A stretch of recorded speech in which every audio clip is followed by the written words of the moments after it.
Soybean में कीट, फफूंद और खरपतवार जैसी समस्याओं का एक ही समाधान है, स्प्रे से सुरक्षा। इसलिए इसका ज्ञान होना आवश्यक है। और आज की पूरी वीडियो सोयाबीन में कीट, फफूंद और खरपतवार के नियंत्रण पर केंद्रित होगी। नमस्कार दोस्तों, स्वागत है आपका एग्रीकल्चरल इन्फॉर्मेशन पर। सोयाबीन की फसल में pod blight, anthracnose, Rhizoctonia aerial blight, yellow mosaic virus, web blight, charcoal rot, rust, leaf spot जैसे अनेकों रोगों के साथ रस चूसक कीट, इल्लियों और गर्डल बीटल का भी काफी प्रकोप देखने को मिलता है। क्योंकि सोयाबीन बरसात की फसल है और बारिश होने पर सभी खरपतवार, कीट और फफूंद अपनी सुप्तावस्था से बाहर आ जाते हैं और सक्रिय होकर फसल को हानि पहुंचाना शुरू कर देते हैं। इसलिए सबको एक एक करके हम समझेंगे। सबसे पहले खरपतवार। दोस्तों, सबसे जरूरी बात जो आपको जरूर माननी चाहिए कि सोयाबीन में खरपतवार नाशक सिर्फ दो अवस्थाओं पर आपको प्रयोग करना चाहिए। पहला, प्री इमरजेंसी स्टेज यानी बुआई के तुरंत बाद, और दूसरा जब खरपतवार 2 से 4 पत्ती के स्टेज पर हो, यानी उस समय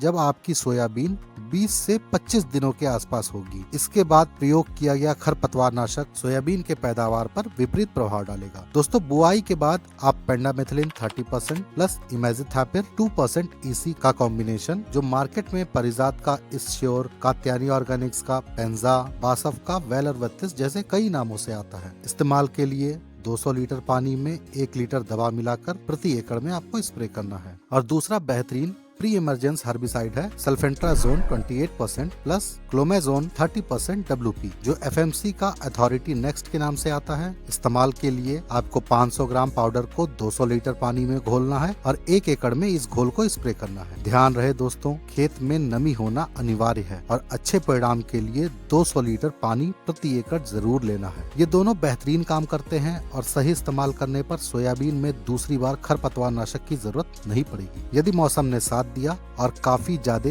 या लगातार बारिश ना हुई शुरू के 20 दिनों में, लेकिन अगर इस्तेमाल के 1 हफ्ते के अंदर ज्यादा बारिश हो जाती है तो यह बेअसर हो जाएगा और आप तैयार रहिए दूसरी बार खरपतवार नाशक स्प्रे करने के लिए। इस समय के लिए आप इनमें से किसी भी एक की बताई मात्रा को 200 लीटर पानी में घोलकर प्रति एकड़ की दर से इस्तेमाल करना है। पहला है अदामा का शाकेद, जिसमें प्रोपाक्विजाफॉप 2.5% प्लस इमेजिथापिर 3.5% ME फॉर्मुलेशन में होता है। इसकी मात्रा होगी 800 ml प्रति एकड़। और दूसरा है सिजेंटा का फ्यूजीफ्लेक्स, जिसकी मात्रा होगी 400 ml प्रति एकड़। और इसमें भी दोस्तों 2 अलग अलग रसायन होते हैं, फोमेसाफेन 11.1% प्लस फ्लुआजीफॉप पी-ब्यूटाइल 11.1%। और तीसरा है बासफ का ओडेसी, इसमें भी 2 रसायन होते हैं, इमेजामॉक्स 35% WG प्लस इमेजिथापिर 35%। और इसकी मात्रा होगी मात्र 40 ग्राम प्रति एकड़। दोस्तों, YouTube पर कई लोग 2 अलग अलग खरपतवार नाशकों को आपस में मिलाकर डालने की सलाह देते हैं, जो मेरे हिसाब से गलत है। हालांकि इसके पीछे का उनका तर्क सही होता है कि एक रसायन वाली दवाएं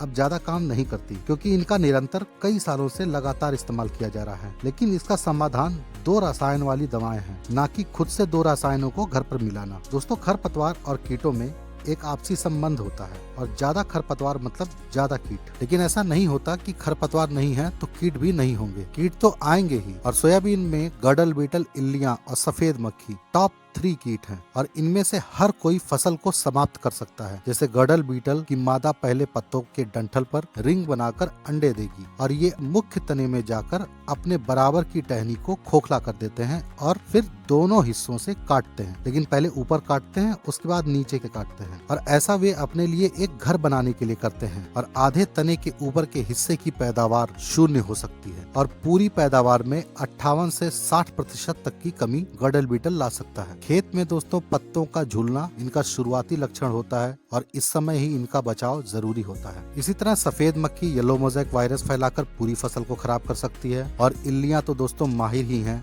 पूरे पौधे को संपूर्ण रूप से खाने में। इसलिए सोयाबीन में पहले से बचाव में ही समझदारी है, क्योंकि प्रकोप बढ़ने के समय मौसम आपका साथ दे ये बिल्कुल जरूरी नहीं है बरसात में। इसलिए सोयाबीन में आपको 2 अवस्थाओं में कीटनाशक का जरूर प्रयोग कर लेना चाहिए। पहला समय है 25 से 30 दिनों की अवस्था पर, जब वनस्पतिक वृद्धि शुरू होती है, और दूसरा समय होता है 50 से 60 दिनों के बीच में, जब फलियां भरना शुरू होती हैं। दोस्तों, सोयाबीन में हमेशा आपको मल्टीपर्पस यानी बहुआयामी कीटनाशकों का प्रयोग करना चाहिए, ताकि सभी पर बचाव एक साथ हो सके। इसके लिए आप इनमें से किसी एक का प्रयोग कर सकते हैं बताई हुई मात्रा से। पहला है बायर का सोलोमन 1 ml प्रति लीटर की मात्रा से 150 लीटर का घोल प्रति एकड़ में देना है। दूसरा है सिजेंटा का वॉल्यूम फ्लेक्सी, 1 ml प्रति लीटर की दर से 150 लीटर पानी आपको प्रति एकड़ देना है। या फिर आप यूपीएल का नोवा कार्ब ले सकते हैं, 1.5 ml प्रति लीटर से 150 लीटर का घोल प्रति एकड़ के लिए। दोस्तों, बारिश के समय स्प्रे में स्टिकर का प्रयोग अवश्य करना चाहिए, इससे दवाओं का असर अच्छे से होता है। लेकिन अगर लगातार बारिश हो रही है तो रस चूसक कीटों की संख्या तो दोस्तों नियंत्रित रहती है, लेकिन लगातार नमी से फफूंदी जनक रोगों का खतरा काफी बढ़ जाता है। और अगर आपके खेत में पानी भरा हुआ है और सोयाबीन भी घनी लगी हुई है तो फफूंदी जनक बीमारी लगना तो बिल्कुल तय है। इसलिए खराब मौसम और रोग का इंतजार न करते हुए आपको एक स्प्रे टेबुकोनाजोल 10% प्लस सल्फर 65% का दे देना चाहिए। इसके लिए आपको दोनों को मिलाने की कोई जरूरत नहीं है, मार्केट में ये पहले से उपलब्ध है और इसका 1 किलो पाउडर 200 लीटर पानी में घोलकर प्रति एकड़ की दर से आपको स्प्रे कर देना है 20 से 25 दिनों के आसपास। ये कॉम्बिनेशन मार्केट में कात्यानी ऑर्गेनिक्स का टेबुसोल, सुमिटोमो का हारू, परिजात का टैंचम, इसके अलावा भी दोस्तों कई अन्य नाम है। यह कॉन्टैक्ट प्लस सिस्टमिक होने के साथ सस्ता और लंबे समय तक प्रभावी परिणाम देता है। और दूसरी बार 50 से 60 दिनों के बीच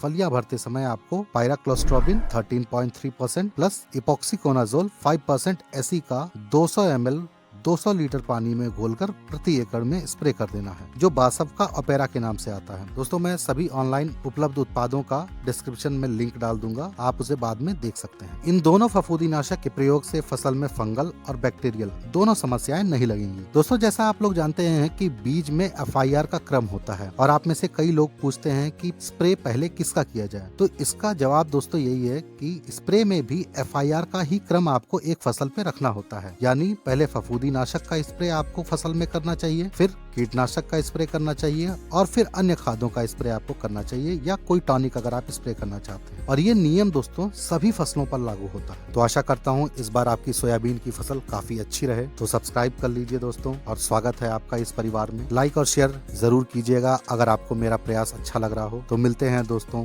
किसी अन्य वीडियो में एक नई जानकारी के साथ। धन्यवाद।